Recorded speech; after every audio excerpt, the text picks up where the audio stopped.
All right, Amelia, I'm ready for your first tough question. How did you become interested in space? Was there anyone or anything that inspired you?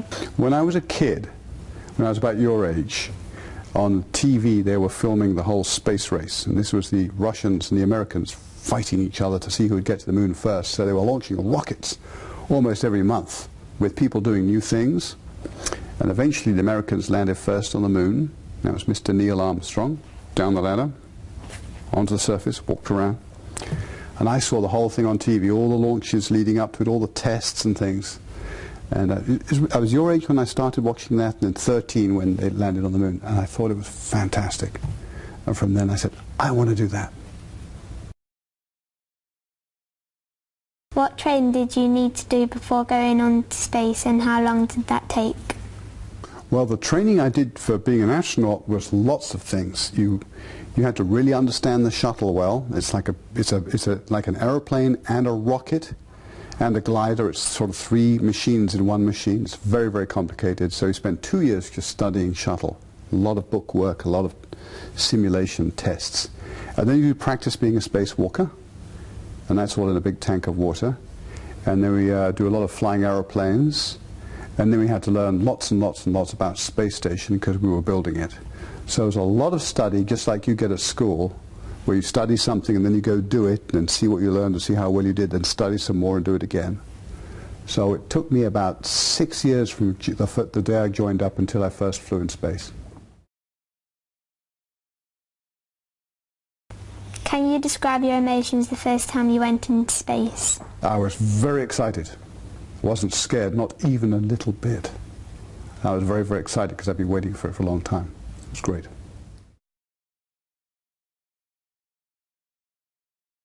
Once you have got into space, how did you spend an average day, if there is such a thing? Well, an average day for me, because I was a spacewalker, was either doing a spacewalk, which takes all day, getting into your suit, getting purged on oxygen, takes about 4 hours of just sitting in your suit before you're ready to go out the door.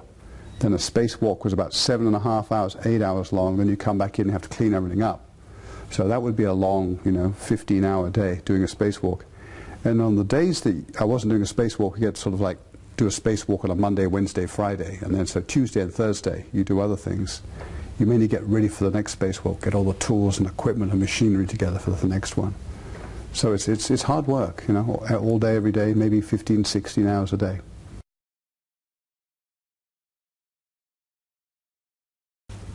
Can you describe some of the missions you have been on? What was your favourite mission and why?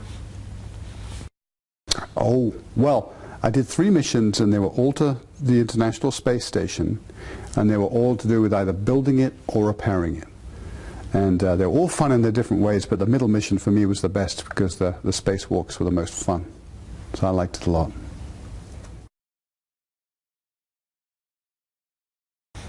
What is the most beautiful sight you ever experienced in space, and how did it make you feel?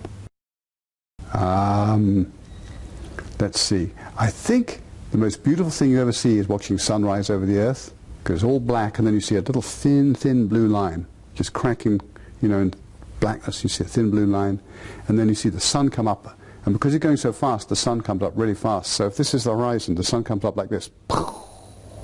You see it rising. It's a white sun in a black sky. It looks very different from it does down here, and it moves fast.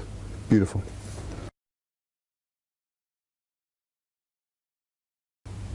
Have you ever seen anything strange in your journeys into space? What do you mean by strange, Amelia? I've seen some strange food. Now, have I ever seen anything like an alien? No. None of us have actually seen aliens, unfortunately. It'd be very exciting if we did. The strange things you see in space are the way things float around.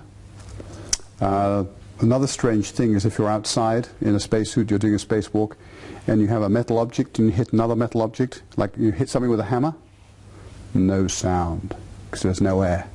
You don't hear anything. It's like watching a silent movie.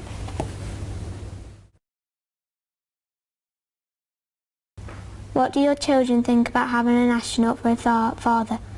Do you think they all want to be astronauts? Well, both my children are grown up, and I was an astronaut for 15 years while they were growing up, and they think it's old hat.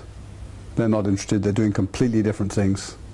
My daughter likes advertising and that kind of stuff, and my son is an engineer, but he likes ships. He doesn't like airplanes or spacecraft. So they both went off to do different things. They must have thought that my job was rubbish. We all have a lot of gadgets around the home. What is the most favourite gadget that you took into space? Most favourite gadget that I took into space? I'm not kidding. The thing that I liked most was a piece of equipment. It's called the pistol grip tool. It's like a big electric drill, except you put things on the end to help you do up bolts and undo bolts. You go vrrr, and when you're doing a spacewalk, that's how you bolt things together. With this big sort of, looks like a big ray gun. You just plug it on there and do up the bolts.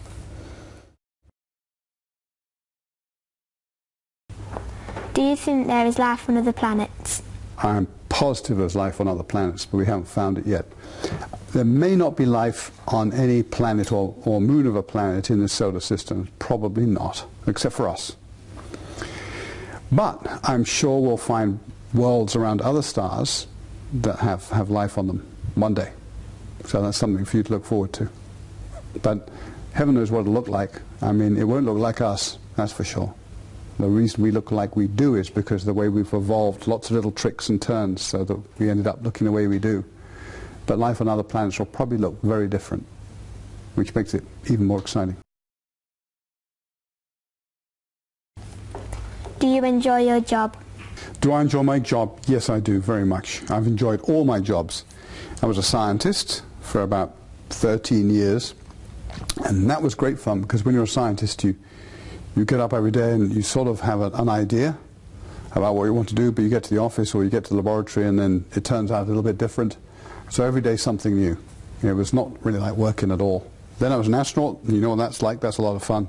And now I'm back to being a sort of scientist again. It's fun again. How did you control your nerves in space? You know, to be honest, we're all too busy and all too interested in what we're doing to be nervous. You know, never really got nervous in space. Got tired sometimes, but didn't get nervous. What was it like inside the space shuttle speeding through Earth's atmosphere during landing? Were you relieved to be back on Earth? The business of leaving space and getting back to Earth, that's called re-entry or entry in a spacecraft, is a little dangerous because you're going very fast through the atmosphere, and you're going so fast that the air is burning on the outside of the spacecraft, so it's red hot out there, 3,000 degrees, really hot. So, you know, you have to watch what you're doing a little bit when you're coming back. When you get back, it's nice to see all your friends and family. How long does it take to become a fully trained astronaut? Takes about somewhere between 4 and 6 years, I'd say. But don't forget, you have to do something else first before you become an astronaut.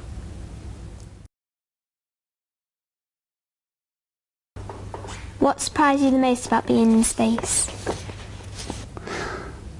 I think the feeling of when you're floating in space, it does feel odd. I mean, it's a little bit unnatural to just hang in the middle of a room, don't you think? And to just put something in the air and it stays there, it doesn't fall, it doesn't float. So that takes some getting used to. I thought I'd understand it and get used to it quickly, but it took a bit longer than I thought.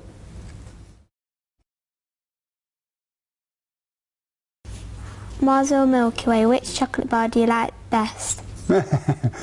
You asked me that already, and my answer's still the same. Cadbury's Dairy Flake, and where's mine?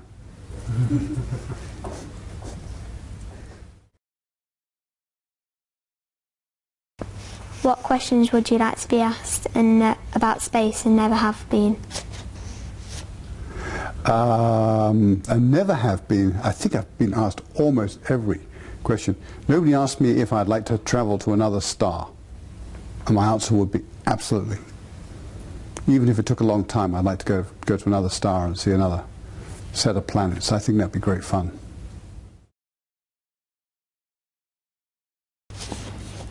What was the hardest task in your training?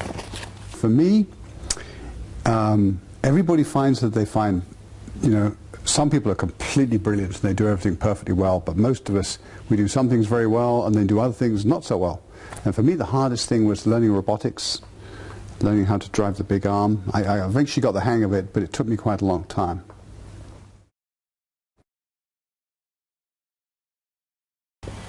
What medical tests do astronauts have to go through to be able to fly?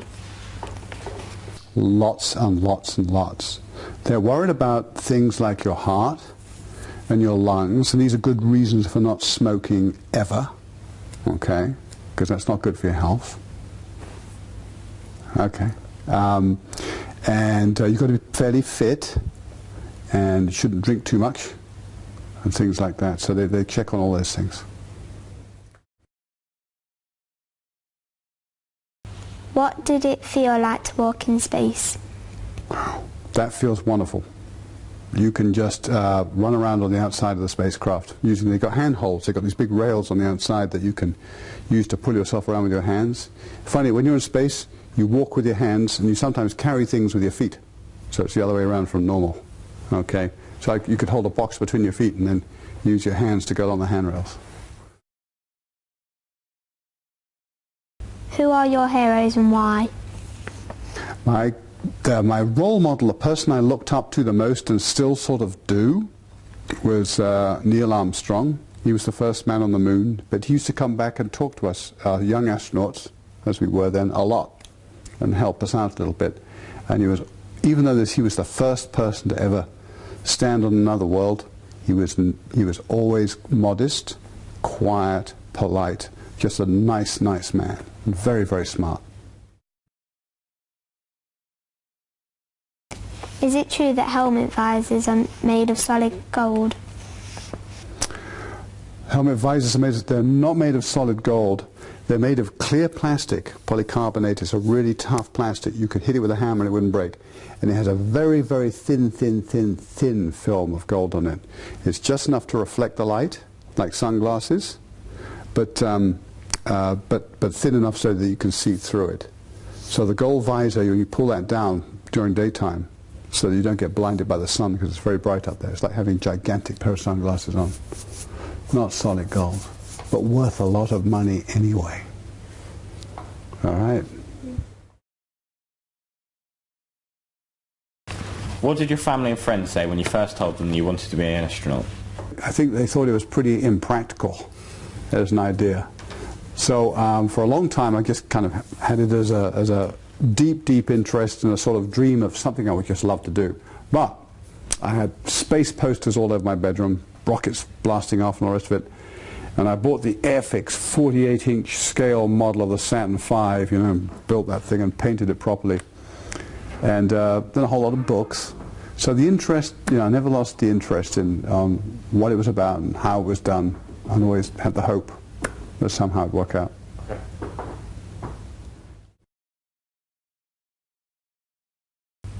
For the budding astronauts out there in schools, what would you advise them to do now in terms of education choices and extracurricular activities? Well, that's easy. Really, the whole astronaut business, it's for people who understand science and technology and can apply it. So, science, technology, engineering, mathematics, those are the things, the STEM subjects, absolutely core. So at school, that's the most important thing. Studies first. Understand what you're doing. Understand the subjects. So it starts at school. It really does.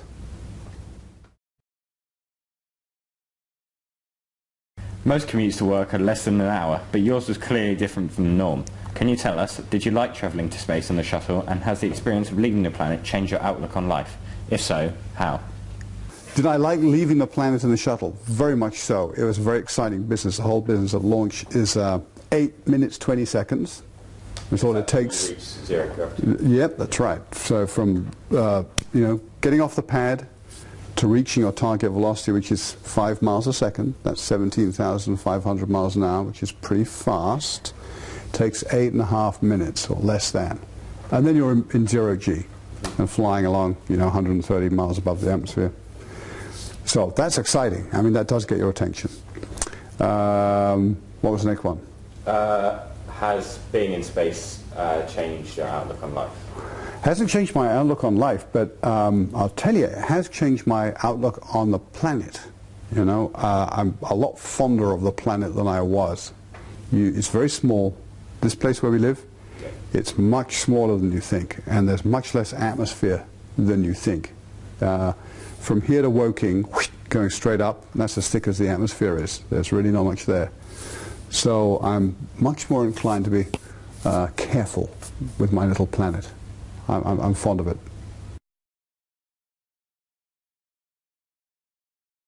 Did you experience any problems or minor emergencies when travelling to or from space? You know, the shuttle's the most complicated machine ever made. It's got 3 million parts. So the chances of them all working perfectly all the time is almost zero, right? So something's always going wrong with the shuttle, and you're always trying to fix it on the way up and on the way back. We all had all kinds of little glitches. Same with space station, there's always something going wrong. Generally with the packages that are outside the space station, so that means that somebody has to get on a spacesuit and go out and swap out the broken part for a new part. So that happens, and it happened when I was up there too. We've had quite a few questions about going outside the space shuttle, such as how long does it take you to get your spacesuit on before an EVA? How hot or cold is it inside the spacesuit? And what does it feel like being outside the spacecraft?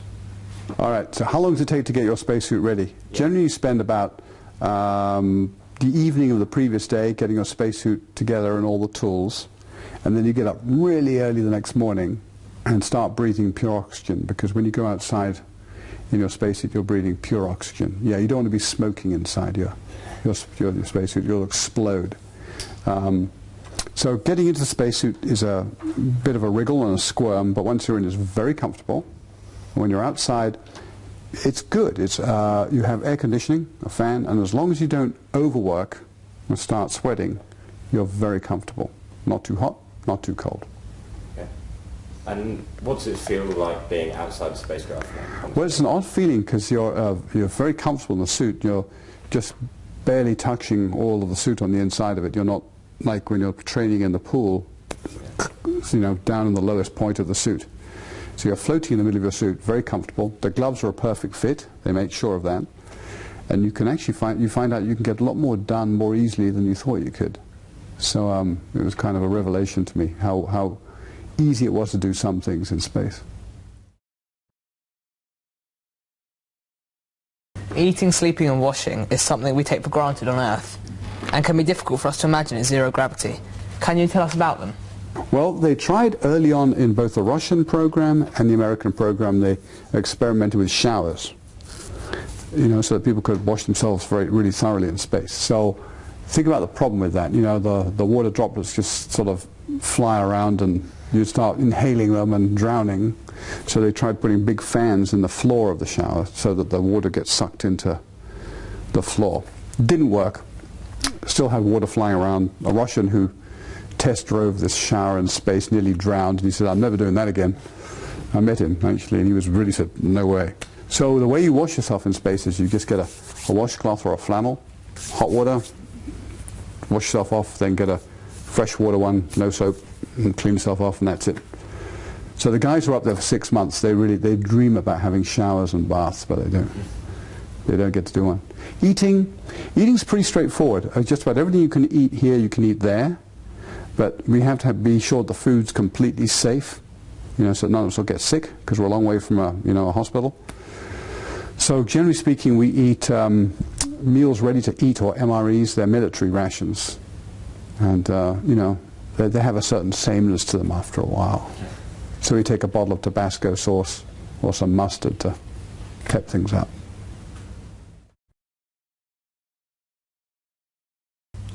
Thinking about the future now, in terms of human physiology, do you think it would be possible to send people to Mars, and if the engine technology existed, to nearby stars? Wow. Sending people to Mars, the technology of getting people to Mars and back is already around. You know, it would take a lot of money to do it, but the propulsion technology is all there. The showstopper of getting to Mars is that once you get outside the Earth's magnetic field, a long way away from Earth, there's a lot of radiation. And we don't really know how to deal with that or how dangerous it is even. We just know that it's much higher loads than we'd comfortably expose anybody to on Earth. So that's a problem. We've got to solve that. We don't know how to do that yet. Going to stars, that's a long, long way away. I think we need a completely new kind of technology that none of us have even thought of to get a ship that would go fast enough to even get there in a couple of 100 years. And so that's assuming we can find a way to freeze people or suspend them somehow, which will, you know, I think once we learn how to do that and get a good enough drive, people will head for the stars. Maybe, I don't know, a couple of 100 years from now. I'm hoping someone's going to prove me wrong and do it next week.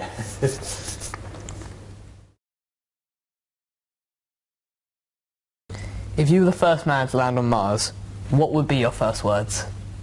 I'm not telling you because then it wouldn't be a surprise. I'd say, I can't believe I'm on Mars because I'm 90 years old. No, because no, I'm just kidding. I think it'll be another 20, 30 years before we get somebody on Mars, I think. So I'll be back. Yeah, I'll be about 80. I'll be about 90 years old. But no, I think I'll leave that for the person who gets to do it. I think it'd be historically very significant, don't you? Do you ever think we will build a space station on the moon? Can you tell us why you think we haven't built one already? Actually, the moon's a tough place to live because if you go sort of on the middle of the moon somewhere, your day length is 14 days in the light and then 14 days in the dark, right? Because the moon's locked to the Earth. So it's really, really hot during the daytime. And it's very, very, very cold in the nighttime. So it's tough on equipment and suits and habitats and everything. It's really much harder than living on Mars, believe it or not, to build a base on the moon. So, you know, the debate has gone this way and that way. People say, let's go and build a base on the moon because it's 2.5 days away. People can get home if something goes wrong. And then other people said, yeah, but it doesn't really help us learn much in terms of living on Mars, which is where we really want to go. And in fact, it would be actually easier to live on Mars once you got there. So the debate continues. 559 hours is a long time in space. How does that affect your bone density and other important physiological processes? That's actually too short to really affect your bone density. Not significant.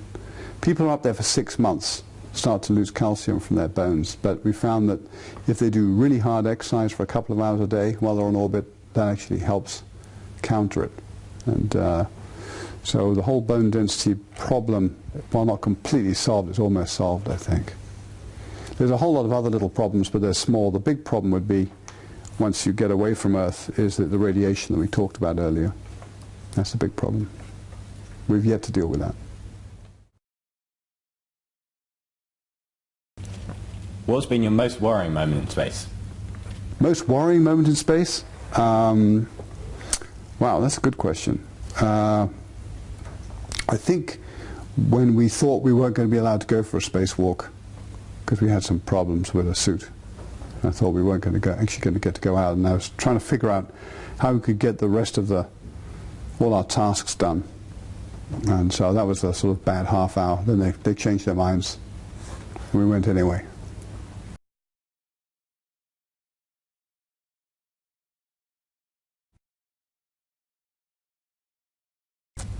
Have you ever been unwell in space, and how were you treated?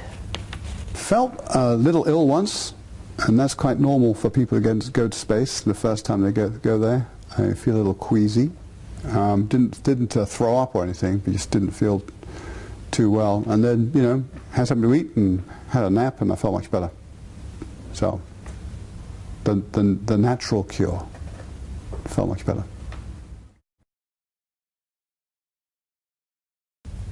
What are your thoughts and feelings about NASA shutting down the space shuttle program?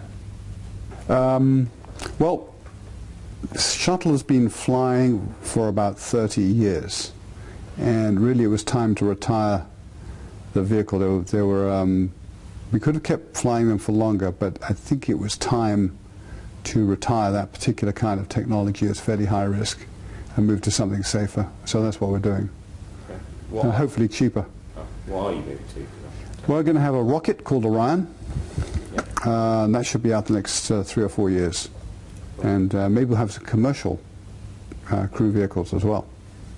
Cool. Yeah, which hopefully will be cheaper and more and safer.